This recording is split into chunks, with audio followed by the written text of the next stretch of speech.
pilots his own materials with students in Oxford. So John. Thank you very much, Paul. Thank you for the nice introduction. Thank you to the British Council for hosting this webinar. Can you say hello in the chat box so that I can check that you can actually hear me? That would be nice to know. That. How many people have we got now? We've got 600 people. So I want to know that all 600 of you can hear me. That's great. Lots of hellos. If you've been to my webinars before, you know that I like to use the chat quite a lot. Now, because there's so many in the chat, if I give you a task, I might say to you, do the task, but only write in the chat box if you are in a country with the letter A in or the letter E in, so that not everybody types all the time because it becomes unmanageable, okay? But lots of interaction in the chat box is great. And again, type questions in the Q&A box because there'll be time at the end for a bit of Q&A. So my talk's going to last about 40 minutes and then we'll have time for questions at the end. Nice to see so many people here. I'm going to get going.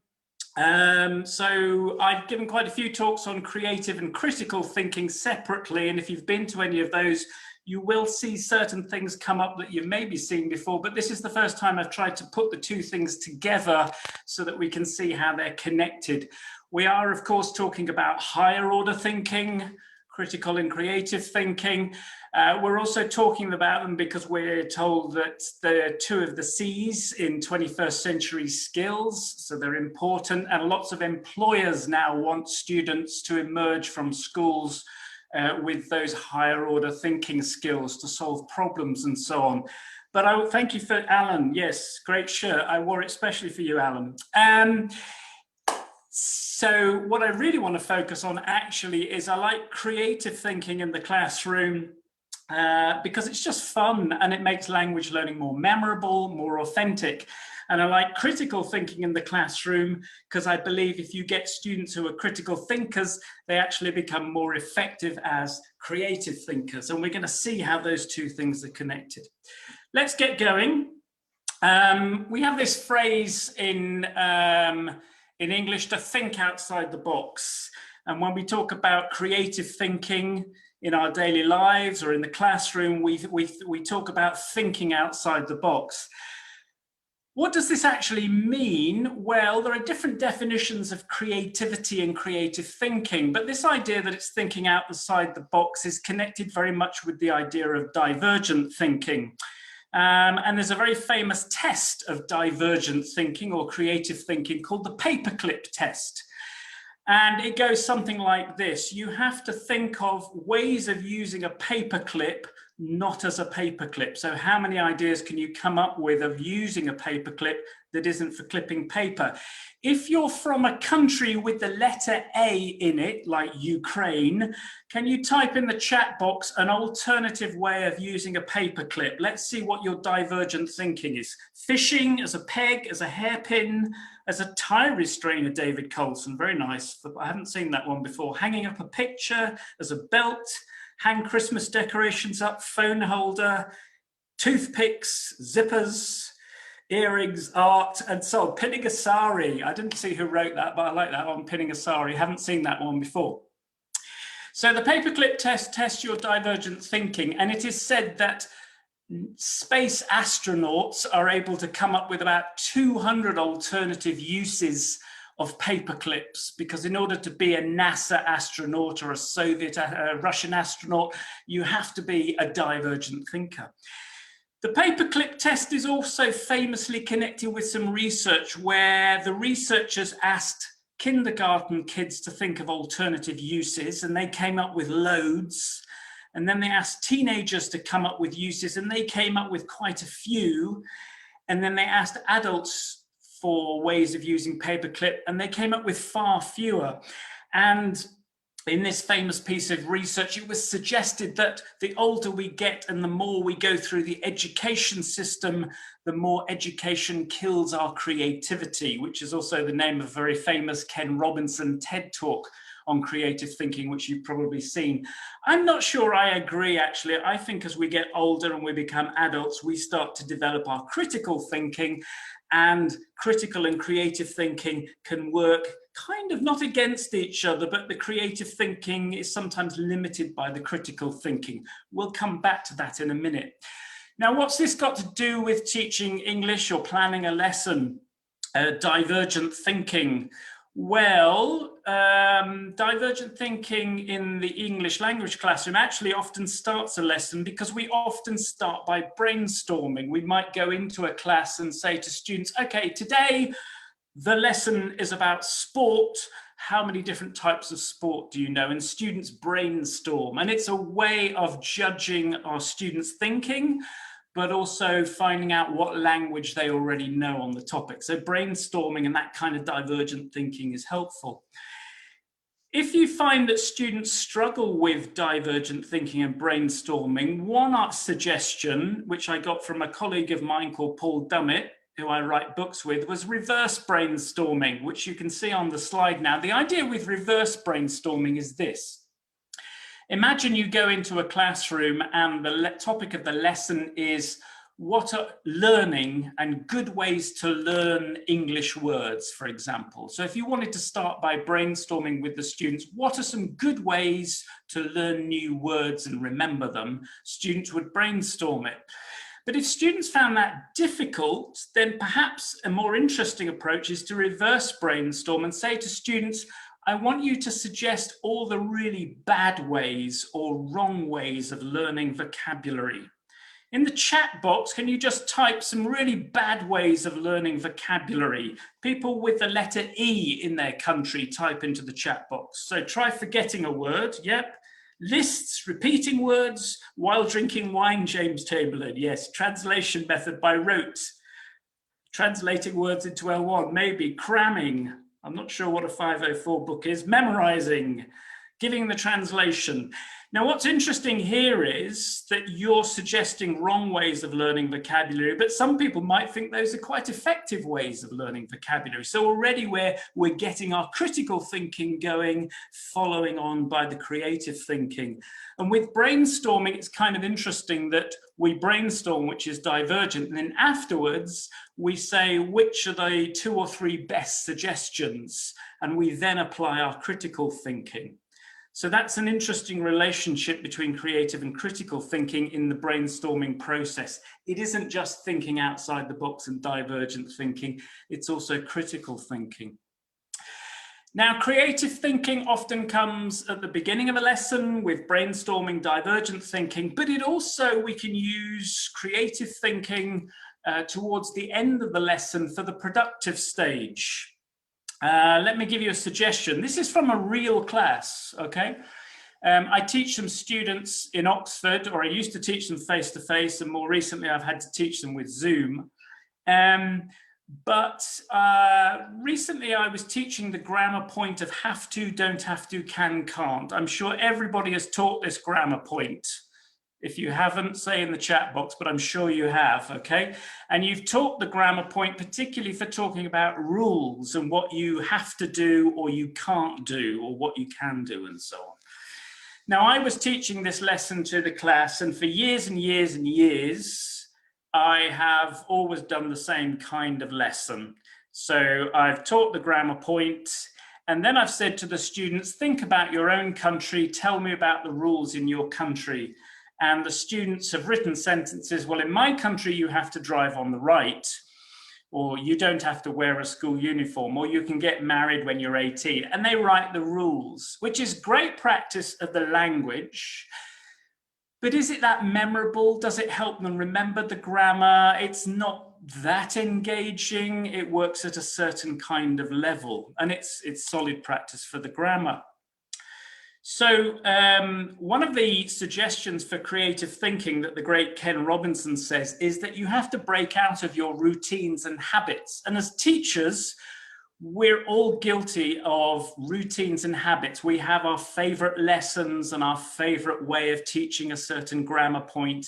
And even if you've been teaching for 10 years or 20 years, you've probably been doing it the same way for years and years. So sometimes you just need to break out of, to think outside the box. So with this particular lesson, I thought, oh, okay, I'll make this more interesting. I'll put the students into 3 groups, and I told the students to come up with the name of a brand new country. Imagine a whole new country. I think I probably got this idea off somebody like Jill Hadfield from years ago. But it's this idea, you create a new country. So my students created 3 new countries. Here are the names of the 3 countries they created. The first group, they thought outside the box and thought of Sea Island. It sounds beautiful. It's a beautiful island paradise. The next group were having problems thinking of a name, and then suddenly realized they had students from Moldova and students from Syria in the same group, so they created the country of Moldo-Syria. And the third group were having an even harder time trying to think of the name of a country, but they overheard what group 2 were doing, and they created a new country. Can you guess what nationality the students were in the third country? Just type them into the chat box. One of them was Italian. We've got Italy, Brazil, and Romania. So there was Brazilians, Romanians, Italians, and they created the new country of Broman, Italy, which was some really nice divergent thinking. Already the creative thinking's going. And then I asked them to write rules with the grammar, and the students on Sea Island, they had beautiful rules. You can swim with the dolphins and you don't have to pay taxes. That sounds like my kind of country. I would like to go there. The next country, Moldo-Syria, here are the rules from Moldo-Syria. You have to study English. You can't have a car. You have to cycle. Moldo-Syria sounds slightly more right-wing, slight dictatorship, but I like the fact that they're making people cycle. They're kind of eco-warriors. But it sounds like quite a strict place to live in Moldo-Syria. But my favorite country to live in is Broman, Italy. And the students came up with these rules, that in the morning you have to drive on the right, and in the evening you have to drive on the left. Fantastic example of divergent thinking and creativity in the classroom. And it's a good demonstration of how creative thinking comes at the end of the lesson as well as the beginning of the lesson with brainstorming. Try it with your students. Sometimes teachers say to me, but my students resist that kind of activity. And I did have some students in this particular class, when I said, imagine a country, they really struggled with it. But once they broke through and understand what I wanted, they really let their creative thinking go. What is creative thinking then? In an excellent book by Deborah McGregor called Developing Thinking, Developing Learning, she contrasts creative and critical thinking in education. And she takes a view that creative thinking is divergent thinking, and it's often a kind of reaction to a problem, a situation, an issue, a need, or task. So it's not big C creativity, painting pictures, writing poems, and so on. It's finding a solution or reacting to a problem in some way. And I think when we talk about 21st century skills, this is what we're really talking about in terms of creative thinking. And I think it's a great way of viewing creative thinking in the language classroom. What are the kinds of things, you already do this in the classroom, what are the kind of activities we do? Well, there's brainstorming, which I've mentioned. Imagination activities, get students to imagine, for example, the name of a new country. Questions are important, and I'm going to come back to questions later on, but questions in the creative thinking classroom, they don't have right, wrong answers. There isn't true, false. Anything is allowed. So you have to create an environment where students recognize when a question doesn't have a correct answer, but also when it does, because obviously correct answers are important, but in certain contexts. But when you want creative thinking, anything goes. Activities encouraging originality, any kind of spontaneity, like the country of Broman, Italy said, drive on the right in the evening, drive on the left in the morning. It was original thinking. And I also think creative thinking is linked very much with productive skills practice. Typically, when we use a creative thinking activity, we are trying to activate students' speaking and writing skills. So they're good for those kinds of lessons. I'm not saying you don't use listening and reading skills, but I think they're particularly good with the productive skills.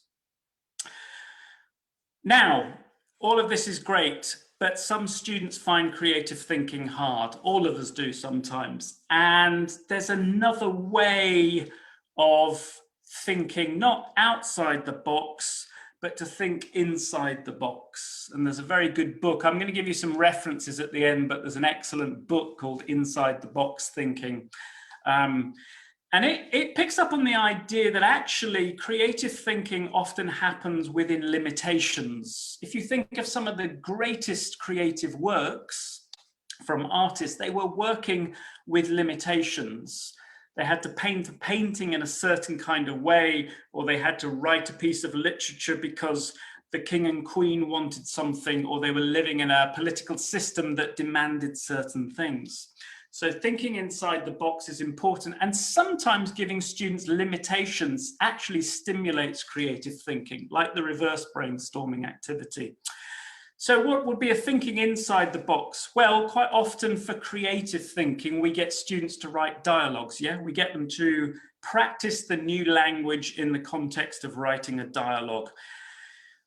But you can put limitations on the dialogue. You can say to students, I want you to write a 7-line dialogue, but the first line has 7 words, the next has 6, the next has 5. And it's a dialogue. So let's imagine they're writing a dialogue between a teacher and a student.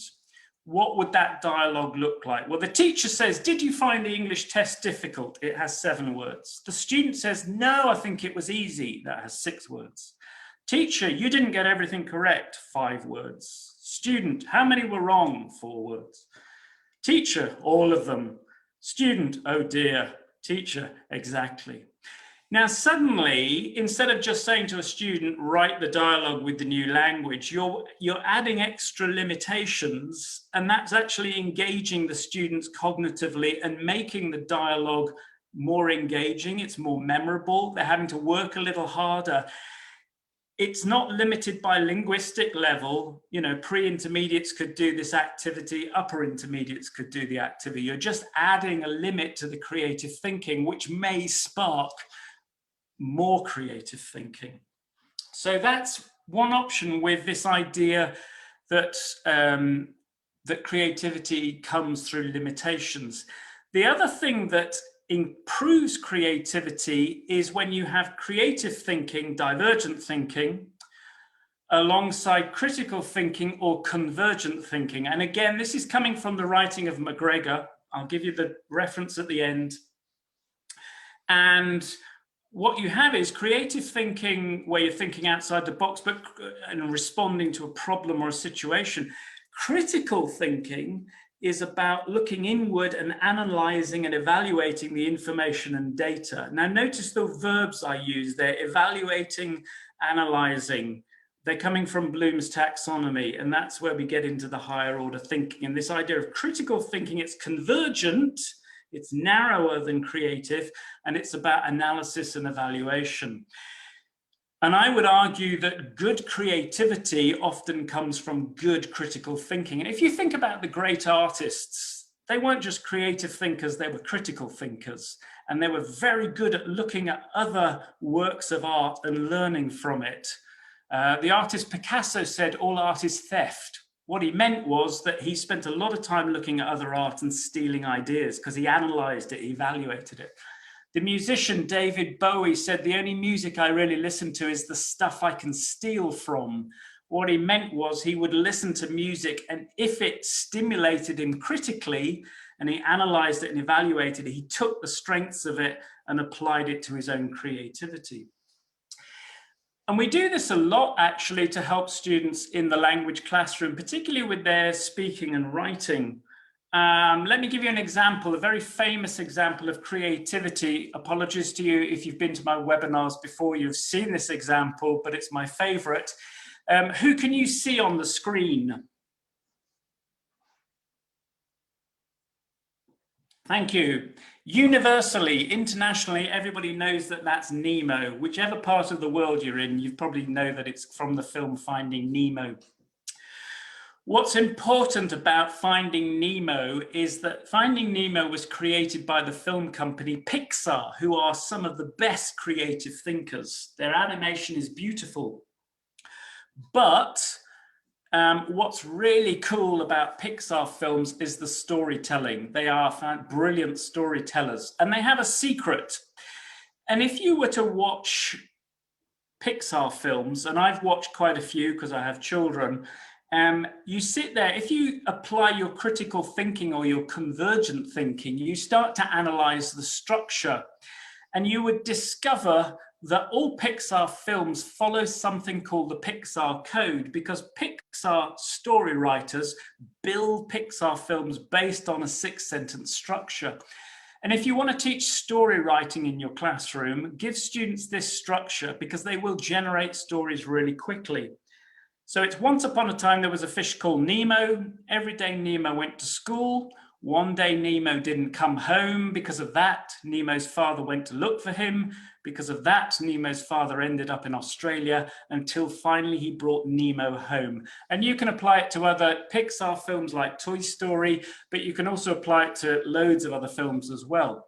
In terms of working with your students, if you give them this structure and you say, start your story with, once upon a time there was a young student from Brazil, they will generate their story really quickly because they've got that 6-sentence structure, and suddenly the creative thinking becomes really easy. You do the same thing when you teach students how to write essays. You show them a model version, you analyze the discourse and the structure, and then you say, now write it. And because they've had to think critically and they've analyzed and evaluated what makes a good structure, they then apply it to their own creativity. Really, really effective approach. I've used the Pixar Code with business students to tell the story of their company. And it means they get their elevator pitches down to about 1 minute. And if they meet somebody, they can tell them the story of how their company began, but they give it a structure and it suddenly becomes much more engaging. So it works with any age group.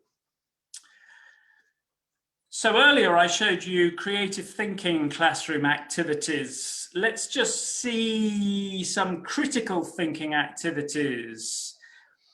Critical thinking requires analysis and evaluation of ideas. Those two verbs, analyze, evaluate, from Bloom's taxonomy. Activities with limitations, because students suddenly have to think a bit more critically, but that triggers them to think more creatively. Activities with correct answers. So you're looking, for example, for correct essay structure or correct answers when you're analyzing text. Activities which encourage imitation. Critical thinking is about analyzing text, learning it, and then imitating it. It's stealing from the other person. Not stealing in a bad way, but it's just learning from other people. Which means that to help students with creative thinking, they need to think critically about listening texts and reading text and watching video text. So critical thinking is often good for receptive skills activities. And think about this idea of receptive skills and productive skills working together, this idea of mediation of skills, that if you encourage critical thinking, it's bound to improve creative thinking and vice versa. Let's see this within the context, because many of you will be using course books. This is a course book I wrote called Life. This is from the reading page. I don't expect you to read all of it now, but the reading text was about food labels and what they tell us about food. But in terms of the structure of the exercise, there's lower order thinking in the early exercises, and then notice how we bring in the higher order thinking to the end. So students think critically about language from the text. So here I had them analyzing and evaluating language used for giving advice. And once they'd analyzed how the writer used that language, I then give them a creative thinking task where they have to create their own blog and write advice about healthy eating and food for the blog. So there's a clear relationship, because they've used the convergent thinking, critical thinking about the text. They then use it with the creative thinking for the productive skills. And you'll see that in lots of lessons. It's not only in my books. I'm aware that it happens all the time in classes, and it's why the creative thinking often happens later in the lesson, because there's lower order thinking going on early. That's the relationship.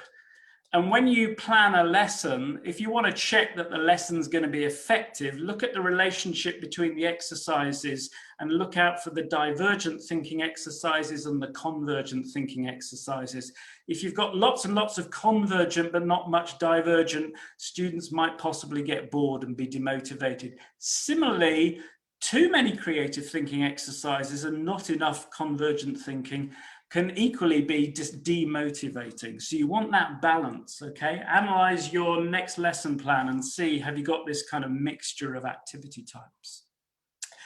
Okay, let me check the time, how we're doing. We're okay, it's 12:30 in the UK. I'm speaking to you from very close to Oxford, where it's a sunny day for a change. Okay, we're halfway through. We've looked at thinking outside the box, thinking inside the box. And it's time I gave you something to do in the chat box, I think. Asking the right questions. Here's a question for you. When you teach, in a typical teaching day, how many questions do you think you ask your students? Just write the number in the chat box and let's see what you say. How many questions? 40 questions, 100, 50, 100 plus. 10,000 somebody wrote, 10, 40s, 50. Okay, a whole range of estimates. Well, one way you can listen for how many questions you ask, but also listen for the type of questions you ask, is to record yourself with your phone, record a lesson, listen back and listen to how you're asking questions, the number, but what type of questions. And the type of questions we ask is really important in relationship to higher order thinking. Let me talk about why. There was some research done in the year 2000 by RAG. I'll give you the reference at the end.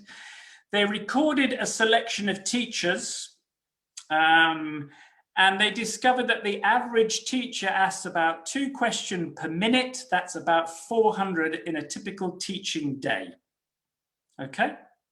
This data is 20 years old, maybe we've improved, but that's a lot of questions. And remember, some of the questions would be questions like, what's your name? Have you done your homework? Where's your course book? Can you sit down? I mean, classroom management type questions, so it's not surprising.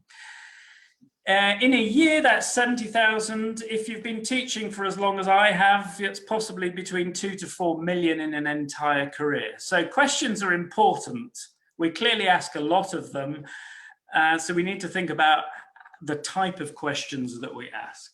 Okay, when they analyze transcripts of the lessons, they categorize the question types into lower and higher order thinking questions. What was slightly worrying about the recordings, that only in one study, only 4% were higher order questions, and in another study, 8%. So above the other 90% of our questions are all kind of lower order thinking questions, checking, remembering, understanding, that kind of thing. They're important, but maybe we need to increase the number of higher order thinking questions. One thing they did was study the wait time. A teacher would ask a question, and typically most teachers actually only wait a second. Now, I think experienced teachers, we know, I mean, when I first started teaching, I'm sure I asked a question, waited a second, none of my students answered, and I just assumed that meant they didn't understand me or the level was too high. When in fact, a number of things are happening. Students are thinking, do I know the language to answer the question? What is my answer? And also, do I dare speak English in front of everybody else? So the study suggested that 3 seconds to wait time for lower order thinking, an answer to a lower order question, maybe 10 seconds for higher order. Now, this study was done in UK secondary schools, not language classrooms. So I would say actually these wait times should be a lot longer. And I think with higher order thinking, it's why we have pair work and group work. We give questions and we say to students, talk to your partner about it for a couple of minutes and then tell the class what you think, because students need that processing time. Not just language students, anybody. If you ask me a higher order thinking question, I need to go off and think about it. So that's important. The other interesting thing to come out of the research was that on average, a student only got to ask one question per lesson. And I think this is the bit we really need to think about as teachers.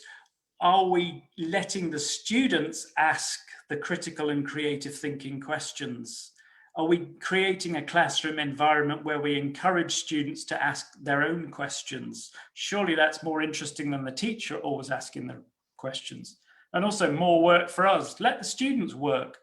They need to be asking the questions.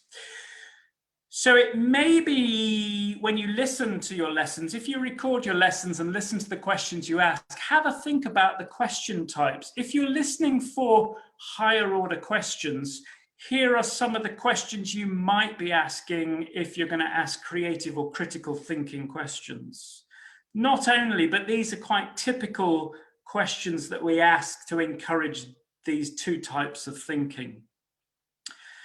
So worth analysing what you're actually doing in your class. You might discover all sorts of things about the questions you ask.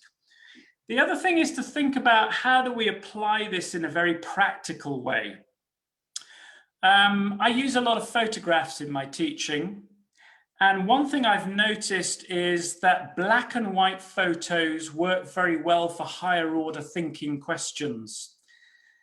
Now, I got this, Fiona Mocklin, a colleague of mine, said the problem is with colour photos is that the colour takes up 80% of your cognitive processing. Fiona's far cleverer than me and knows statistics like that based on research. But basically, the colour sometimes gets in the way. It eats into our brain time. Whereas if we use black and white photos, suddenly we have to think a bit more deeply about the photo. So you've got a photo in front of you. Could you just write a higher order thinking question about this photo that you might ask your students? Let's see if we can get a couple of examples. I'm not going to be able to deal with all of them. Any questions about the photo? Does age lead to more empathy? Nice question. Is the train coming soon? What is the girl typing? What's in the bags? What do you think the relationship is between the women? How has communication changed? What are they talking about? Why are they sitting there? Are these women representative of age groups? Now, what we've already discovered is that when you choose a good photo, it opens it up for lots of discussion, because we've got discussions about age, about communication, possibly about technology, how we communicate with each other, and so on, and relationships between people. So good photographs will actually do the work for us because they already have questions built into them. Now, if I was using this in a class, I would still ask lower order thinking questions or checking questions. So who can you see in the picture? Where are they? What are they holding? Because I want to check students have the vocabulary to talk about the photo. And photos are always an opportunity to teach vocabulary. Lower order thinking, great. You've got to have that in the class.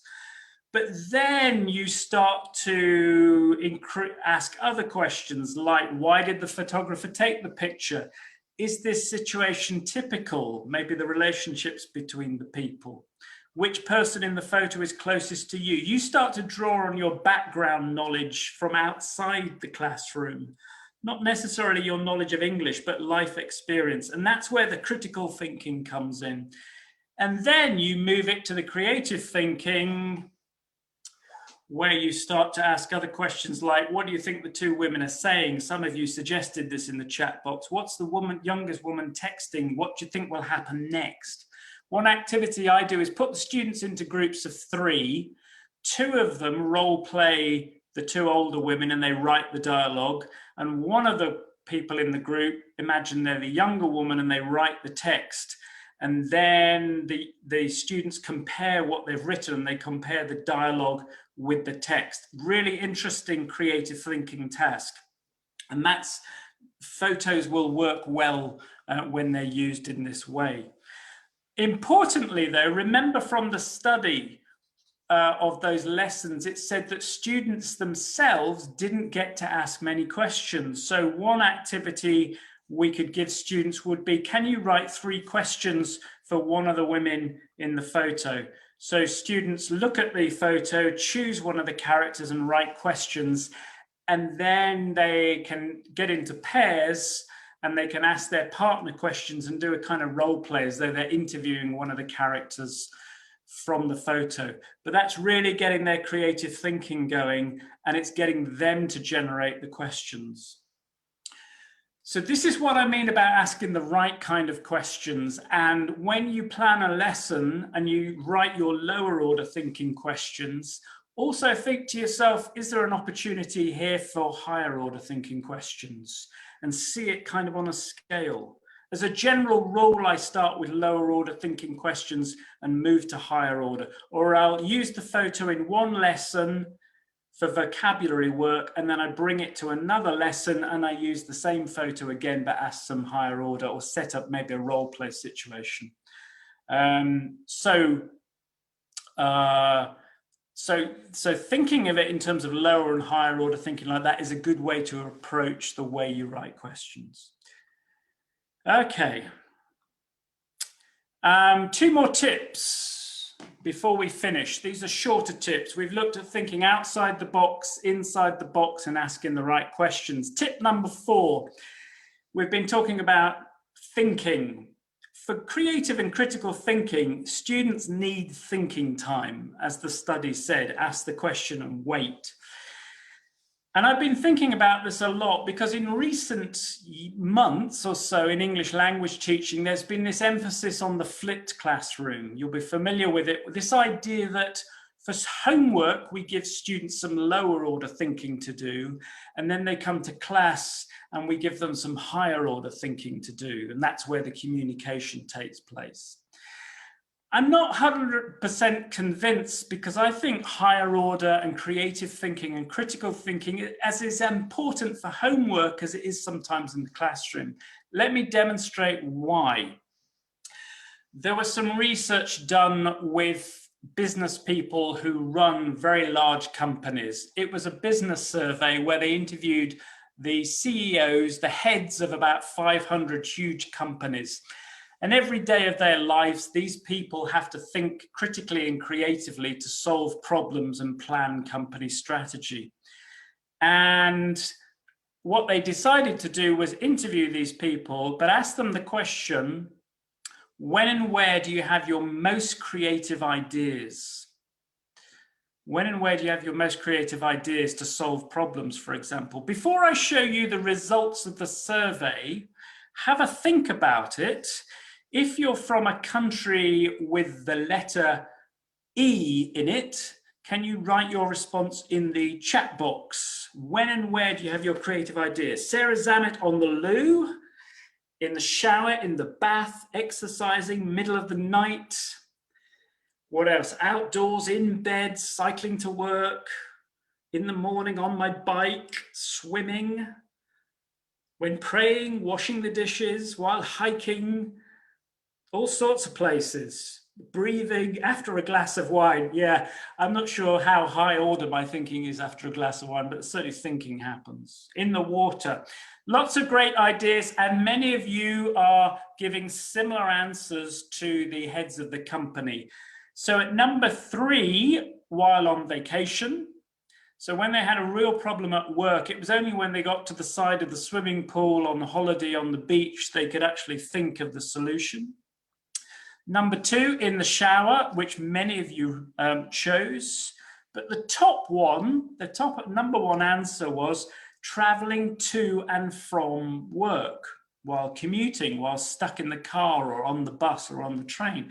And what I thought was really interesting was that nobody in this survey said, I have creative ideas at work. Everybody's answer and all of your answers, none of you said in the classroom, it was all while you were doing something else. Now, obviously you have creative ideas in the classroom, I'm sure. But I think it's interesting that we're aware of that a lot of our thinking time happens outside of work and the classroom. And it started me thinking was, well, actually, when we ask students to do creative thinking in class, is that fair? Maybe we need to set them a homework task where they do some creative thinking. So if we ask them to write a story or write a poem or prepare a presentation, we need to give them more time at home for that. And that's why things like project work are so important, because they stimulate critical and creative thinking, but students need time for it. So use homework for that thinking time, if you like. Say to students, on your way home tonight, have a think about this.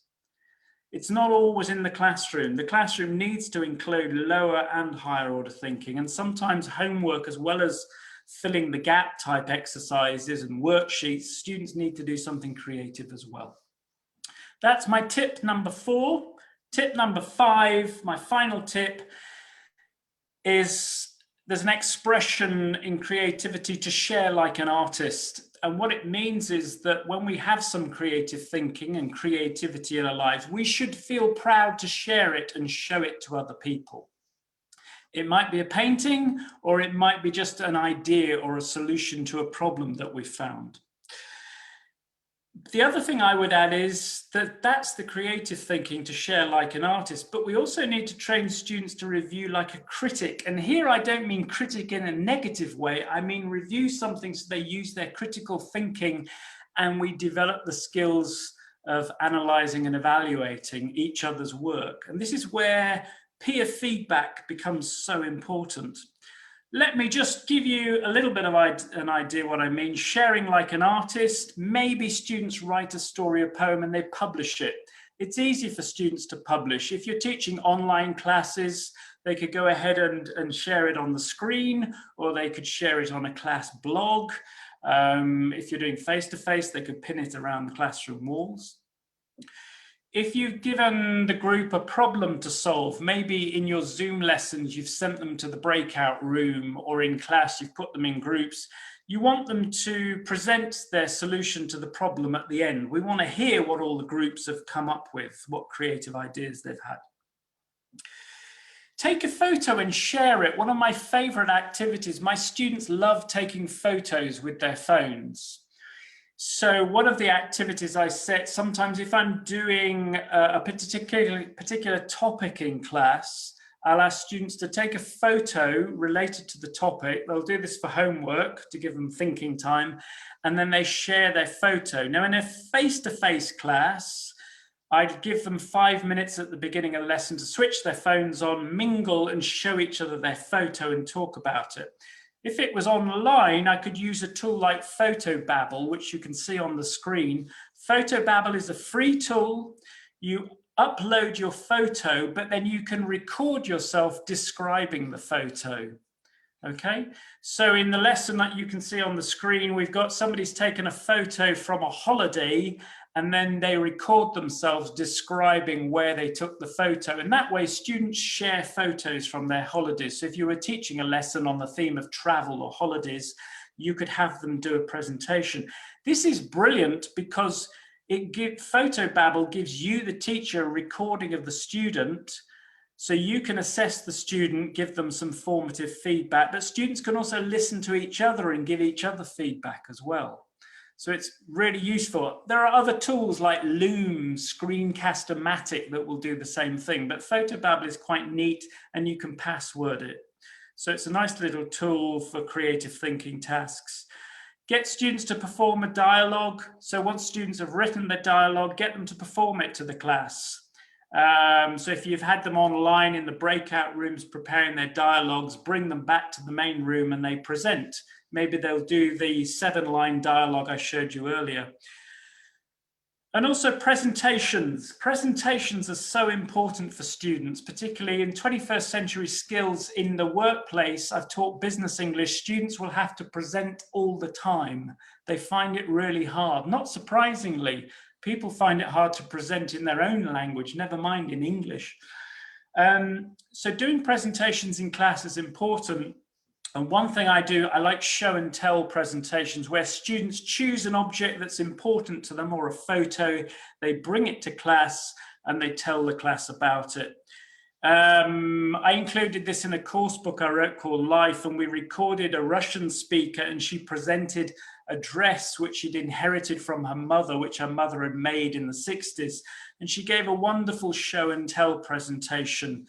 And in that exercise, students watch the video, they watch the show and tell presentation, they analyze their structure. So they use their critical thinking, analyze what makes the presentation good. And then for homework, they go off and they give their own presentation with their own object. If you're teaching online, students could record themselves and then share the recording of the presentation if you wanted to. So that would be another important thing. So sharing like an artist at the end of the creative process. But the next thing is review like a critic. Encourage students to give each other feedback. So if a student was giving a presentation, I might ask another student to use the checklist form on the screen and give their colleague, their classmate, a score for, was the presentation clear? Was the structure clear? Was the story about the object interesting? Was the English accurate, fluent? And they then get them to write one question. And when you ask students to think of a question, it engages them in the presentation more because they know they have to ask a question. And it comes back to that thing about asking the right questions. We want students to ask questions, so build it in to the feedback form. The other thing, once you've done this a little bit, if you want to really challenge students' critical thinking, is give them a blank feedback form and you say to them, you're going to watch some presentations, get into groups, brainstorm what are 5 things that make a good presentation. And they come up with 5 ideas, they write them on the feedback form, and then they use that form to review their classmates' presentations. Now that's really powerful because they're really having to use their critical thinking. What is it that makes a good presentation? Which then in turn teaches them what makes a good presentation, and they apply it to their own presenting. So there you've got that relationship with critical and creative thinking, sharing like an artist, reviewing like a critic. Okay, you can do it with essay writing. It takes a little bit of time. Don't get students doing it straight away. Build the confidence to start giving each other feedback. Okay, that brings me to the end of my short talk. These are only some ideas. I've done some other stuff on this topic, but get students to think outside the box, divergent thinking, inside the box, convergent thinking. Ask the right questions, ask more higher order questions, but also get students to ask questions. Remember thinking time. Don't give students things to do that you couldn't do yourself, is a good rule of thumb. And then finally, get them to share and celebrate their creativity and encourage them to be a critic, but analyze and evaluate, but in a very positive kind of way. Those are the references to some of the work I've referred to, particularly McGregor is very good. My book on the right, Critical Thinking in ELT, came out last year. It got nominated for an Elton Award. You can also find more stuff from me at the bottom of that screen. johnhugheselt.com is my website. It has links and more information about the books. If you're interested in critical thinking ELT, you're going to be sent this link, I think, but there's also a QR code. You can get a sample chapter from the book. I've chosen one with lots of practical ideas that you could try out. It has some of the ideas that I've been talking about in the webinar. So I think you'll find that chapter helpful. Take a look at it, but you'll also be getting the link sent on that, or contact my website, John Hughes ELT, I'll send it. And also I'm here because of National Geographic as well as British Council. They have more webinars and the blog at the InFocus. The links are up there. I'm going to stop talking and let Paul get a word in edgeways, and Paul is going to pass on some of the questions you've been asking. I can see the chat box has been going and going, but I've lost track of it. So yeah, thanks, John. Yeah, the chat box has been going quite crazy. Lots of interesting comments. Actually, I'm going to pull out a couple. Okay. Particularly that interested me. Lots of compliments. People saying it's the best webinar they've ever been to. So that's always nice to hear. That's nice. We'll get to questions in a minute. One thing that was interesting, I saw a comment. I'm sorry, I can't remember who typed the comment because the chat was going so quickly, but I've screenshotted it. It was someone who said, we don't I'm not sure how ironic or tongue-in-cheek this comment is, but we don't want to have creative ideas in the classroom because we've already planned the lesson and we don't want to go away from our lesson plan. That was the comment. I mean, I'm assuming, given that someone who's typed that has come to a webinar on creativity and critical thinking, so it is slightly tongue-in-cheek, but then someone's responded, one should always be prepared to abandon a class plan if one has a bright idea how to do the class differently in the moment. Yeah, no, but I have some sympathy with the first comment, even if it was ironic. There is an element of truth in it, in terms of, particularly when we're new to teaching, and on teacher training courses all the time, we're told to plan and plan and plan. And I think when you're going into the class for the first time, or if you're working with a course book, you do want to stick to the script. And encouraging creative thinking, particularly in the classrooms, it requires you as a teacher to allow students to fly at certain times and spot those moments. Like that grammar lesson I showed, the safe lesson would be to teach the grammar and then have students write the sentences about rules in their country. The more creative but slightly dangerous lesson is to let them create new countries and just write rules, because as a teacher, you don't know what they're going to come up with. And it takes a bit of experience and time. But I think even when you plan a lesson, in fact, part of planning a lesson is planning to allow creativity and critical thinking to happen. And yes, it comes with experience and practice, but I think even critical and creative thinking doesn't mean you stop planning carefully. It just means you're creating affordances within the lesson for certain things to happen.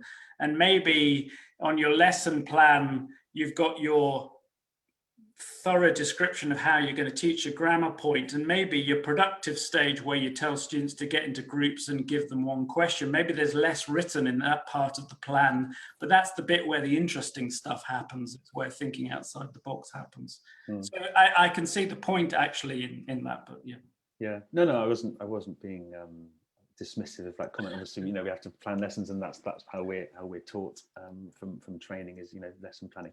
I guess. Like you say, the interesting or the important thing, I suppose, is to develop that lesson planning so it allows for opportunities for sort of creativity. So that's actually built into the plan itself. To some extent, I guess. Okay, this is an interesting question. This is from Rashmi Grover, and it's okay. The question is, how much can we push a student for critical or creative thinking if they're struggling with the language? I suppose that's, there's the sort of language learning element in there, and then you've also got the necessity to kind of try and think creatively and critically. It's a challenge. I think. I would interpret that to mean, for typically with beginner elementary classes, the question would be, how much space is there for the higher order thinking? Because students just dealing with language at the beginning. And I think that's true. It's a fair comment. But let me give you my typical answer to this is, if you're teaching a beginner class and you teach the phrases, my name is, I'm from, I'm a, and then the job title, you give students that language and they practice that language once, and they add in their own name, their own country, their own job. But we know as teachers at beginner level, they're going to need to practice that language again and again and again before they get confident with it. It's probably some of the most common language they're ever going to use. So in order to practice it, it makes sense that you say, in lesson 2, when you're recycling that language, you say to them, think of a new character, give yourself a new name, a new country, a new job, and introduce yourself. Well, that's creative thinking. That's having to suddenly think, okay, I've got this new language, great. I need to practice it a lot. Okay, but I'll think creatively about that. So already at beginner level, you're using, it comes back to a bit what people's definition of creative thinking is, I think. We think it's something grand and big and students writing novels and stuff like that. It's not. It happens in very little moments. And anything like a role play or imagine yourself in a new situation, we use that to recycle the language they have. So I think it does happen at lower levels. Okay. And it's not a question of saying to the students, oh, you need to be more creative. It's just use it as a technique to help them recycle the language. Sure. Okay. One of the things, and this is certainly, I guess sort of a lot of people's experience with teaching teenagers is that you sort of you try and sort of work with them in terms of creative thinking, and you get either sort of monotone one-word answers despite your kind of best efforts.